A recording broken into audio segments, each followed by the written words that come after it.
That was interesting. Was actually driving out a little bit earlier today, and a dog crossed the road in the middle of a highway and stopped. Tried to catch the dog, didn't work.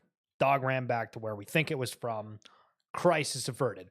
But with that being said, the crisis that did happen majorly yesterday was the stream we had was the lowest viewed of like the entire year. And I'm talking like even compared to like the first week or two when we started X feed, and it's making me think, and it was kind of like a one-off, right? Like if you go back and you check out the live streams from X, from YouTube, etc., the views have been solid. If not, one of the streams, I even think last week hit like 200 views on YouTube, which was pretty strange because normally it like peaks at around 100 after like a few days, people catching out the VOD. And it was making me think to the stream that we did yesterday, and one of the specific assets or aspects that we highlighted from Benjamin Cowan that was talking about how the price of Bitcoin has been going vroom, vroom, vroom, but the retail interest or just interest in general is basically zero. So this graph, again, you can see the price of Bitcoin on the top, and then these are the different YouTube channels kind of compiled together for what people have been viewing. And you can see before when the prices were high, it was way up there, price comes down, gets lower, price is going back up, but the viewership hasn't been going back up. So what exactly does that mean? We'll get into some interesting articles. One of them being this post on Crypto Newsflash saying XRP price surge tied to liquidity needs of global banks, says crypto expert. Specifically, their like key takeaway section as the XRP price fails to surge past 60 cents, institutional demand for liquidity rather than retail speculation could drive the next price surge. So, the narratives are out there, and we kind of have to put the pieces of the puzzle together. And from correlating those two, that doesn't sound that far-fetched. And then secondly, Ripple's 1,700 plus undisclosed partners with major banks and financial institutions handling trillions in daily settlements may significantly increase demand for XRP liquidity. Now we can talk about other chains, other tokens, a lot of speculation. October is the terminology we like to use. We'll have to wait and see. Flappy Bird made a tweet. I guess people really didn't like the NFT aspect. Flappy Bird's coming back. They got a lot of backlash. I guess they felt like they needed to make a statement. Their tweet on the official account, "We're building the ultimate experience for Flappy Bird players. The beloved core gameplay remains the same, but now you'll have the option to use Web3 features. No Web3 wallet connection required to play, and the game will never have NFTs." And I'm sitting here thinking, people had the IP of Game of Thrones and they launched characters. It failed, but it happened. They did it for Rugrats. They did it for Care Bears. They did it for Puma on their comic that we highlighted on yesterday's stream. If you have Flappy Bird, I feel like that's an IP that could very easily translate into NFTs. Maybe I'm wrong with that, but you never know who's in charge of these things and just deciding, hey, we don't want to have anything to do with it. Now, there was another article from Yahoo Finance that said how retail opportunities are evolving in Web3 games, and they talked with some people from Star Atlas, and one of the quotes within here is saying, addressing Nelson's question about setting up a retail shop in Star Atlas, Wagner explained, who's like the CEO, it's Michael Wagner. It's fully within the vision that we enable physical product sales within the game as well, even using the game's currency. Now, does that exist today? The answer is no. But the first phase of this would be having a retail storefront in-game and using resources from the game to produce digital assets like NFTs, collectibles, and cosmetic skins. So what's funny about this, if you were around several years ago, there was a specific brand, and I don't remember the name of the brand, so apologies for that, but you were able to go in and it had physical products that you were able to buy. It was the exact same as, playing Fortnite or any kind of game where you walk around, like the quote unquote metaverse. You walk to a booth, you have an NPC interaction, and then it like pops up with like a checkout window where you're able to purchase different items. And it's the same concept as that, but it's just built in some of these different games. So does it sound kind of cool on its face value? Sure, but does it change much? I don't know. The shopping experience, you go to a site, they have the physical product that's well photographed, highlight shows to you. I think the whole metaverse thing is definitely like an upgrade for the experiences of just going through the websites. But again, people also just like the quick, easy, simple, with no effort needed. Now, on the metaverse topic, Bored Ape Yacht Club and mcbass, which mcbass has a very cool clothing brand that they partnered with Bored Ape Yacht Club a while ago, which the jacket has been going for a decent bit on secondaries if you bought it before Dookie Dash. Again, one of the top 10 apps that recently came out. They, I guess, are launching one of the characters within this, and this is where we start to see the interoperability that does feel like Fortnite, where if you haven't played Fortnite, Marvel, all these different characters, Rock Band, I mean, they had Metallica characters not too long ago, so if you wanted to play as a certain character within a world, within the Fortnite experience, you were able to do that. A lot of games are starting to go towards that optionality if they can, right? If they're big enough, if they can achieve those partnerships, etc. Is mcbass really a massively huge one? Not necessarily, but still cool to see nonetheless. And if you guys do want to download the Dookie Dash Unclog game, you can do it on your mobile phone. It does feel very clean. I think they've polished it phenomenally compared to the first times that I ended up playing it. So if you want to see kind of what all the buzz is about, would recommend you check that out because it's, I think it's pretty solid. So Captain Trippy, he bought those Bored Ape sunglasses that were like $700 from the BAPE x BAYC. Apparently they've already come in the mail, and I guess they only made 200 of them, which I'm not great at math, so let's do a little bit of a calculator here, right? So if we spend $700 on glasses and we times that by 200, $140,000, 200 people spent on sunglasses. Holy sheesh, that's crazy. And now not to include import fees or anything, right? Like I ordered like a couple shirts the other day, and I'm looking at the tracking, and it's like, hey, you got like an import fee of $130. If I knew that, I would have not purchased anything. Holy smokes. And this wasn't like, it wasn't the Bored Ape merch drop, it was something else. But wow, I remember back in the day, I used to be really into soccer and purchasing like Chelsea FC jerseys. And then like the import fee, I always got dinged for $1, and it was like, all right, let's never do that again.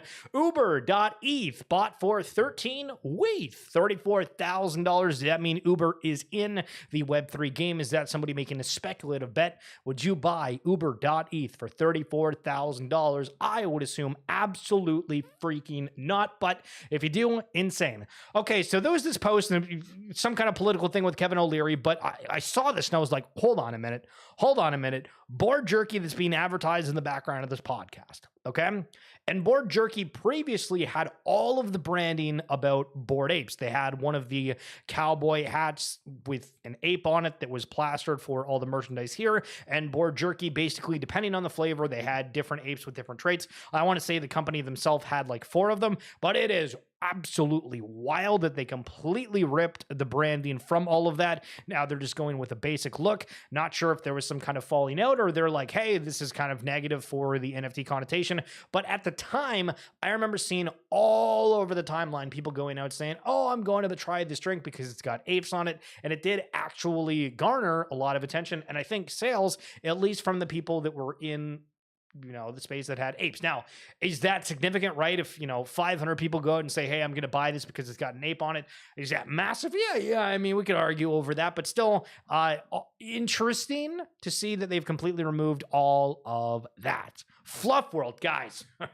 Holy smokes. We've been waiting for this for absolutely ever. The idea of these Web3 games coming out, the idea of new chains, the excitement, the bull run, the liquidity cycle, the FTX payouts, October. Things are starting to happen, and listen, well, look at this. Me, just one more sleep. Also me, awake all night, knowing my journey to restore the third kingdom begins tomorrow. So anybody with a future pass, you got a gaming computer, get ready, because tomorrow things are going to be kicking off. From my understanding, it really sounds like a strategy simulation game where you'll log on There are prisms to realscapes, which are land, and more. Yo, Dirty, what's going on? Yes, it is Fluff. And the way that you are going to be able to partake in this is it is a free-to-play game, but there are certain extra components that if you have a prism, which I think costs like $30 right now, and honestly, a lot of the assets are priced in terms of like a mass adoption-friendly type of deal, and we'll see if there is any kind of mega sweeps with this. For the first episode of Season 1, it does sound very much like you are just there to accumulate more energy. And in episode 2 is going to be when you are able to earn the different rewards, which they have 312 million root, which currently that's about $6 million. At certain points, it's been all the way up to 32 million when root's at like 12 cents. And again, it's not a crazy market cap. So when we drop these different numbers, it's not, you know, some insane valuations that we've seen a lot of different component and pieces at. And one thing that I've preached a lot about, and Fluff Boy, what's going on? How are you doing? Is that we don't have anything to rally around like at all within Web3, unless you are somebody who's super into sports, following one of the NFT collections that are into sports out there. I mean, everybody's just, I mean, not only are they only focusing on whatever chain the project that they're on is, they're only really focusing, I believe, and I could be wrong with this, but let me know if you're into a whole bunch of different things, but they pretty much stay within whatever community they're following. And so for Futureverse, what they're trying to do with this Third Kingdom game and their whole metaverse experience is really opening it up. So they've given out free land, which has been worth thousands of dollars to Deadfellows, to Cool Cats, to Doodles, and now this game is coming out. I don't know if the characters are going to have any use cases within the very first episode of this full season, because it's supposed to be like several different ones. What's going on, Smash? How we doing? And I just, honestly, I just think that it's really cool that we are having somebody out there that's trying to bring people together. I would say and give credit to what was going on with the Blast.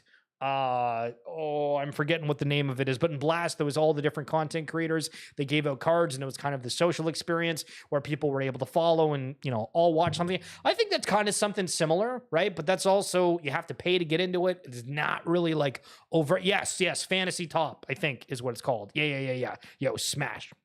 Killing it. And now, I never partook in it, but it did feel like it was something that the entire space rallied around, probably because a lot of, well, everybody was looking at Blast because there wasn't a whole lot going on. But the further we get, the more it's like, oh my goodness, there's this chain, that chain. How many different games are going on? If you're in Ronin, there's a new game getting added every week. If you're in IMX, a new game getting added every single week. New chains are coming out. Everybody's looking at Apecoin, or sorry, Ape Chain. And if you're not looking at that, you're looking at something else. Okay, there's Abstract. Okay, now there's Root now. And it gets so convoluted that I don't understand, if you're somebody new within the space, how you're going to survive at all and just find a home for you. But we'll see, right? As more people jump in, the Web3 rails are potentially going to be hidden, but very excited to see what this ultimately looks like tomorrow. And Matty B dropping a huge thread about why he dropped $40,000 on digital land. So before we get into it, I take a week off Twitter and I'm lost. Yeah, it's pretty insane how it is. So you've been here for years now. Well, I'm glad that you're grinding and still hanging out within it all. So I guess the question, right off the rip, is when somebody says, okay, I've spent $40,000 on digital land, my mind goes to, okay, well, what can you get for $40,000 on like physical land? And I mean, I guess that's like a decent amount of rent for a while, depending on where you go. But I don't know if you can purchase like a property or anything for that. And I know a lot of individuals who purchase property for the sake of earning some sort of yield, obviously off people renting, etc. And also, I keep saying etc. I've been pointed out by that. Snazzy, thank you for highlighting my lack of English vocabulary in that sense. But for this, then the question is, okay, if people are doing, you know, buying a massive property for hundreds of thousands of dollars to earn rent, is there a way that kind of works within Web3? And currently not really, right? Like, hey, do you want to rent out a different asset? There's nothing out there that would yield that sort of return. However, for this season 1 of Third Kingdom, when we know it's 312 million root listed at currently at the price, you know, about $6 million, depending how the mechanics of that game go, this could be an amazing bet, or it could be like, Matty B's living on my couch. You know what I mean? So let's see what He says, TLDR, I'm betting big on the Third Kingdom because it's the foundations of something much larger, the Readyverse, a digital world that's about to shake things up. So we've Readyverse is hilarious because if you go to their socials, it will have the same clip over and over and over again, trying to hit you with that nostalgia of Parzival from Ready Player One in Ake's garage with the Iron Giant looking at a TV. Don't get me wrong, super high quality fidelity, looks sweet. However, we don't really see any gameplay. So you have that same clip going over and over again. But if you've done the behind the scenes and listened to the team a lot, they've discussed how, imagine that you're living in a Harry Potter world. If you happen to play Hogwarts Legacy, I thought, riding on a broomstick around the castle, that was like a huge hit in nostalgia, and it was cool just to experience, excluding the other game aspects. And then they're mentioning, well, what if it's a world of Game of Thrones or Lord of the Rings? And I'm sitting here like, okay, well, what about those games? Well, all those games are not really like exploratory in any way. They're all specific kind of game modes. And well, hold on a minute. These guys are actually partnering with this. They're trying to make this metaverse idea a reality. Do we have those retail stores where we can go and buy like a Hobbit outfit for Halloween? What does it mean? So metaverses are flatlining. Most projects failed to deliver on their promises, but guess what? What's coming next might just be the hit we've all been waiting for. Big money alert. No one's talking about, listen, to be fair, I've been talking about this for like the past 2-3-ish years, so we'll see. No one's talking about the $6 million or $312 million root prize pool dropping for Fluf World The Thirdkingdom this month. Yep, $6 million. Why isn't this all over your feed?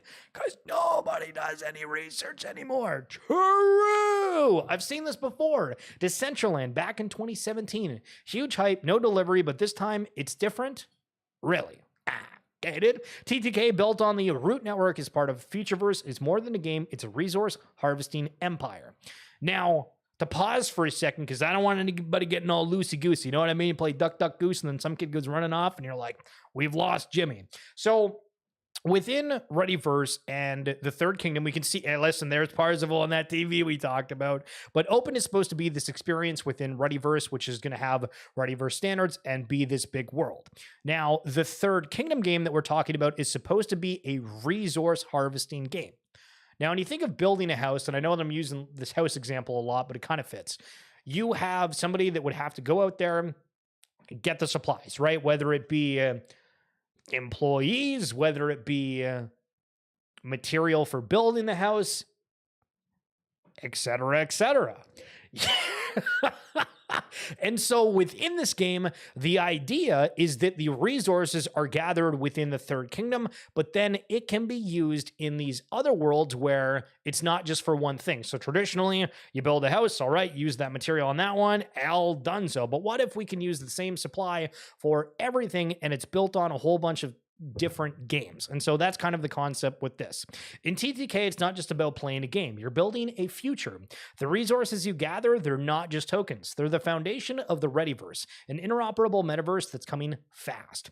Imagine using those resources to shape virtual landscapes, build digital economies, and unlock exclusive experiences. In the Readyverse, it's all about real-world utility. This is your shot to own a piece of the future, one resource at a time. TTK isn't just a game, it's the launch pad for something massive, and it's starts this month. So very cool thread from Matt. Seen a couple people talk about it, but generally it's most people within the Futureverse ecosystem. Hasn't been going out too much. So very, very excited. Yo, Buffalo Space, what's going on, brother? So I started to dip my toe into Futureverse stuff. Holy smokes, this guy's out there buying stuff. Grabbed a land and some prisms. Do you know if you have to have the match? The prisms to the attributes of the land. So I think if you want to do that, it's going to potentially offer some extra yield or more efficiency within the yielding. I think it's more or less just as long as you have a prism. If you want, you can get that extra step and get a land, which apparently you did. And for myself, to be totally transparent, I've moved a lot of the prisms over into Silo. But with that said, I still do have a fair bit of land and the prisms and whatnot. And I'll probably be live streaming. I've been trying to talk with my League of Legends friend group and seeing if we can we can get down and dirty within TTK. And if those guys get on, the streams will be very interesting. And if you meet Mark, listen, is there any League of Legends players in the house? I got to go back and find this specific clip because this is probably one of the craziest things I have ever witnessed in my life while playing League, to be totally honest with you. Okay, so here's the clip. All right, so this is Mark up here. This is Mark. His name's Pluto is like life. I don't know what you mean, what you want to take from that, but it's whatever. And we're in this game. I'm playing as some characters down in the bot lane. We got Palace, who's actually in NFTs in the top lane. And we got our good boy, Shadow of Zed, who's a guy who doesn't have a mic and is, playing the game with us. And you can see on the scoreboard, Mr. Jungler and the top Palace are doing absolutely phenomenal. Pluto is ahead in CS here, which is just like how many minions have killed. Smash, you play Deadlock, closest I've got to a MOBA. Hell yeah. Listen, close enough. So I'm going to play this clip, and I want you to see. So Mark's standing here for whatever reason, and we can start seeing that there is a little bit of a fight within our side of the jungle, right? And so the game goes on, and I'm pinging. I'm like, Mark, Zed needs help, and you can see it all over the screen. Hold on, we gotta switch it over. Wrong one, right?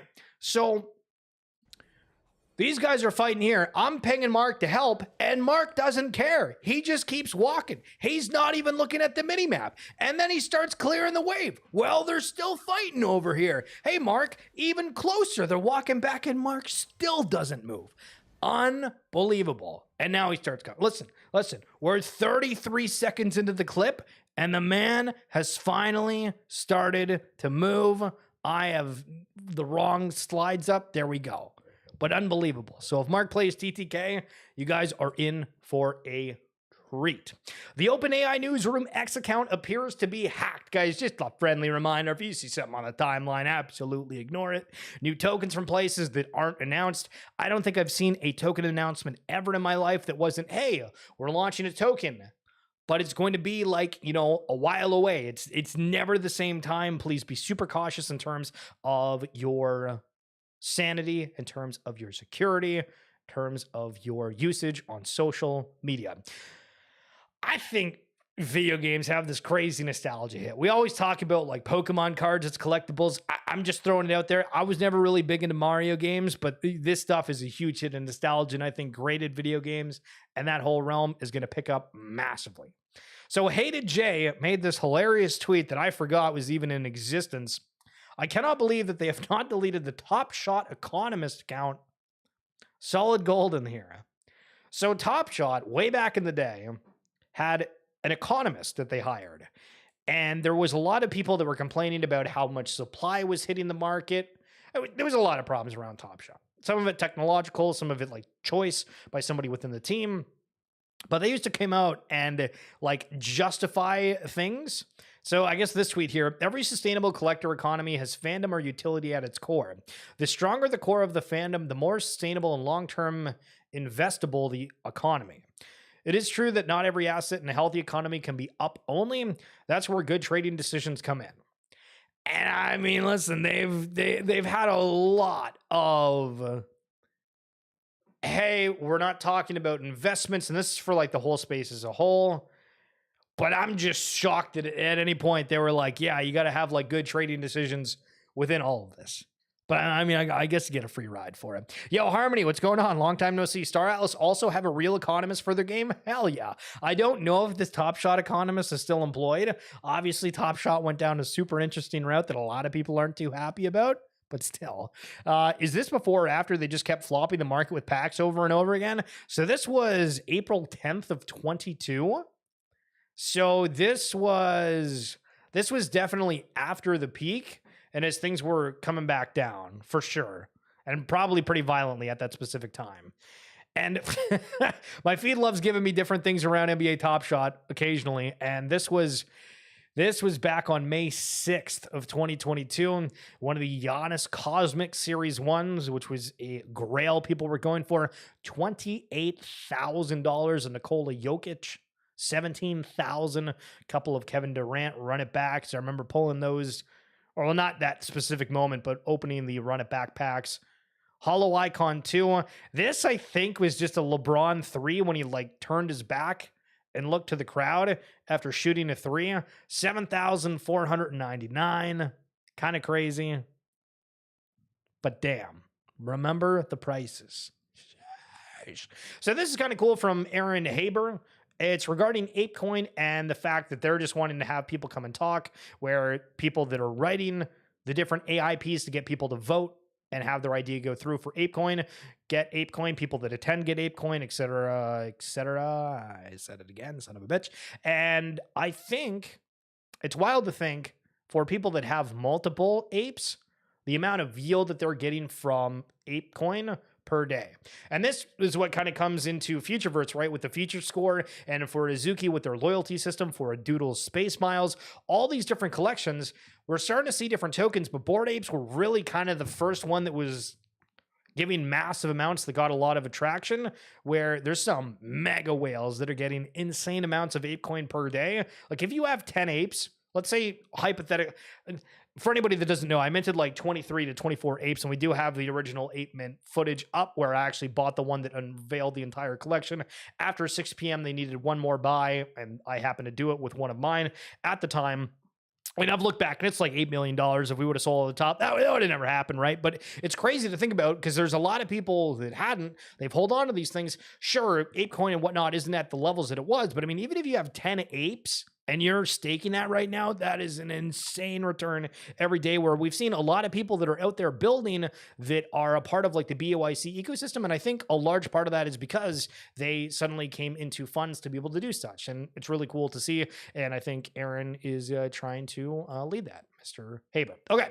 So there was this post that was talking about Nodemonkes bull thesis. And this was one of the NFTs on Bitcoin. And I thought, hey, let's read what this thesis is and say, okay, do we agree with the thesis? Would we end up purchasing this, or is this kind of strange, right? Because we have all these different assets that have some sort of yield. We have tokens that people would rather have. We think are real world assets for NFTs going to be a bigger thing, or are just one of the Bitcoin NFTs going to pop off? So I'll read through the first 5 and we'll just make a quick assessment. They've taken such a massive beating already going into this current market. 0.9 BTC in March to just 0.2 BTC today. Wow. 1.A highest average cost basis for existing holders equals strong community alignment.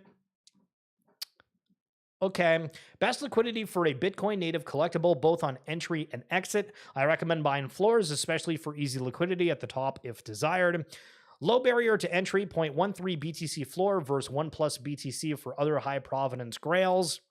Which, I mean, to be fair, if you look at a lot of the collections on ETH, yeah, they're kind of higher priced. Strong early provenance, lowest inscription numbers of any 10K Bitcoin ordinal collection. Good community and low founder risk. Founder has already been canceled unless you're de-risked from a future event. Okay. These are fantastic. Number 5, good original PFP. Or profile picture-able art. Artist hasn't been doxxed yet. So, guys, for this, what are we thinking? 0.19 BTC? Gonna have to look that up. 0.19 BTC to USD. What are we cooking with? That is... Wait, no, not 19 BTC. Oh, my goodness. So that's 12,000 American. $12,000 American. What do we think? We buying a Nodemonkes? How are we feeling? Kind of nuts. This is just a piece of art that I saw on the timeline. There's some really cool pieces out there. I don't even know if this is an NFT, but it's like eye candy. Super cool to see. Wanted to share it with you. A new powerful force has entered the fold. Monprotocol at time of emergence. So Emergence is like a video game. How do I even word this? I need an assistance here. Create reality. They are, I don't know why they don't have website. I don't know why they don't have a lot of things. Their social presence confuses the hell out of me, to be honest. You can't message them or anything. This is all behind the scenes. Apparently 50,000 plus developers within the gaming industry use these guys, and they are starting to create some different whales. Not whales. The ability to connect to Web3 rails. And they've added Monprotocol to this, which is from Pixelmon. And they're partnered with Futureverse. They're partnered with a lot of other individuals and is continuing to get bigger and bigger. Now, is Emergence going to be the new Animoca brands, but in like a better sense, potentially? Because for Animoca brands, they're all about investing in different things, hoping that, it pops off. But for Emergence, they have the tools where if you're a developer for these games and you have more people that are integrating within their system, people are now starting to make games that are interoperable for all these different experiences. And Smash for what? Because I'm a little bit lost on what Emergence is too, to be totally fair. But it just sounds like they're a tooling kit for developers, and there's a lot of different ones that use it right now. So this just kind of streamlines what's going on within the Web3 rails and actual adoption that's not just teams going out trying to build something on their own. So the co-founder of Ronin says DeFi is on the horizon for the Ronin Empire's next campaign. Which Ronin has been focused primarily on games, but if you do games really well, why not go over to DeFi? And Disney doing a lot of different things correct. Some people would say some of the movies, not as much so recently, but their Pinnacle is continuing to have a ton of success, showing some different pins that are from Disney. I think these are like $50 per. Just wanted to show it. I think in Q4, and this is coming from whale.mocha, we'll see a lot of stuff that NFT projects and Web3 protocols have been working on come together.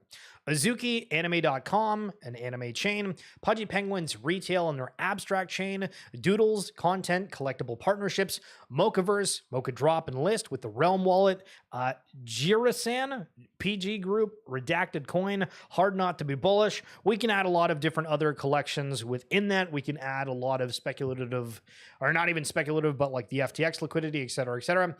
Said it again, there's a lot of things that are coming together. So would agree with the thesis of a bullish Q4. Kagi always showing so hard for Ronin, always taking what he says with a grain of salt when it comes to Ronin. No, yeah, agree 100%. But for that, I just think it's interesting, right? Because we have chains that are about narratives, right? And the war that it felt like before between some of the chains was, all right, Immutable X is the gaming chain, Ronin is the gaming chain too. We'll just use those two as an example. Ethereum, Fine Art, DeFi, Solana. Some people thought it was going to be more for games, and then it seems like real world assets are actually really kind of popping off over in that sector. Plus it's just kind of growing to be a little bit of everything. And so do the other chains lose the narratives that they have? Do they gain other ones? What exactly is going on? But from Collector Crypt, this just sold for $580 a PSA base set, first edition Blastoise. PSA 5. Holy smokes. Low grading on the graded card. But nonetheless, cool to see him. That adoption is happening on blockchain rails. And this is just people that are out there wanting to collect these Pokemon cards. They'll be out there at the shows, but this time they're using blockchain rails. Very cool to see. All right, CBB, again, one of the top blur farmers and blast farmers. Spotting narratives early is probably the only way to make it big. From experience, the best way to do so is being part of a crypto-native communities, what's going on, that are not Maxi, ETH, Sol, or whatever, and are mainly obsessed about financial success. Now, CBB is a part of the Fantasy Top, I believe, so the more tweet engagements they get, I think the better the cards do, or whatever the system is for that. So I've noticed there's been a ton of takes on the timeline from CBB, but interesting perspective on that. I don't necessarily disagree, as most of the time it's just about being early, because that's when people are not paying premiums for things, but they will eventually. We hope, we think, we pray. And then secondly, starting crypto with my bro and friends have for sure been a main driver of success. If you're under 30 years old and your close friends have never tried to learn more about crypto besides buying a random coin or NFT over the last years, you really need to find new friends, my opinion. Now, this is kind of a little bit harsh, but I do kind of have to say it is unreal. I really don't have anybody in my close friend group or people that I talk to on a daily that are in this like even an inkling of that. They're like, oh, I've got hit up here and there when the prices have gone down a little bit and people saying, oh, I'm thinking about going in, but I've never had those deep conversations where I've been following this stuff for years. And I'm like, holy smokes, we might be in the completely different financial times. And the aspect of digital assets really just taking over as a whole. It sounds super strange. I totally get it. But I kind of believe it. I think a lot of you guys that are watching here believe it, but I definitely don't have that, close connection with with a lot of people I know in person. Okay, Cool Cats, their season 1 show coming to YouTube. Here is their trailer. Chug, sweet chug.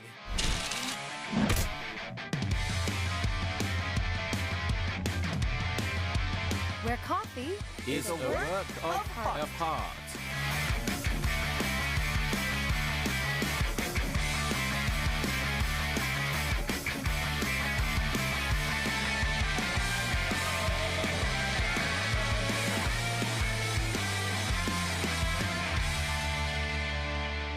So right off the bat, I noticed that there was one of the characters. I don't think it was that one. Right here. So this is one of the one-of-one cats, if I do remember correctly. And I mean, a couple of the cats went for some obscene prices. And if you go back in the live stream, I changed the title of it to make it a little bit easier to find, but it's the Doodles and the Dolls verse. And we actually, at the end of the stream, played the entire Doodles first episode. It's like 20 minutes long. If you guys haven't seen that and you are wanting to check that out, again, that's on YouTube under the live feed. It's like 2-ish Fridays ago. And at the end of it, we had kind of a reflective moment of looking at the NFTs for Doodles and just simply saying, okay, so we've seen a baseline of the different characters. Do you feel any different towards certain ones? Would you go out and pay more? Would you pay less? Does that have kind of an impact? There was certain NFTs that were directly involved in the show. Now, most of them didn't have any lines. They're kind of a background character. But then the question when these shows come up is that reference point of, hey, is there anything for this? Is this just what we thought originally, where if a TV show pops off, people are going to be really excited about the NFTs, or are they wanting something more? So trailer looks decent, very intrigued to see what we see when this is fully launched. And I believe this is coming Thursday. Yeah, September 26th. Your friends hit you up asking if they should buy when prices are low. Mine, we are at Pico top. Well, to be fair, it was only one person that was asking when it was a little bit lower. I don't think they actually got in at that time, but if they did and they only bought Bitcoin, I think they would have done decently, but still neat to see. Now, final plug that I'm going to do here, guys, we recorded this actually today. So in the description down below or over in my X profile, the RWA Segments podcast. Been doing it for a little bit. And this one, we had an interview with Stephen Gottner from Diamonds. So it's with a T. He starts the episode and it sounds like he's saying diamonds, but it's diamonds, and they've tokenized diamonds. They talk a lot about the tokenization, ethical sourcing, all the different aspects and different individuals you wouldn't have expected to be huge diamond buyers, the demographics, etc. Super interesting. And if you're wanting to learn a little bit more about real world assets, would love for you guys to check that out. But thank you for tuning on in.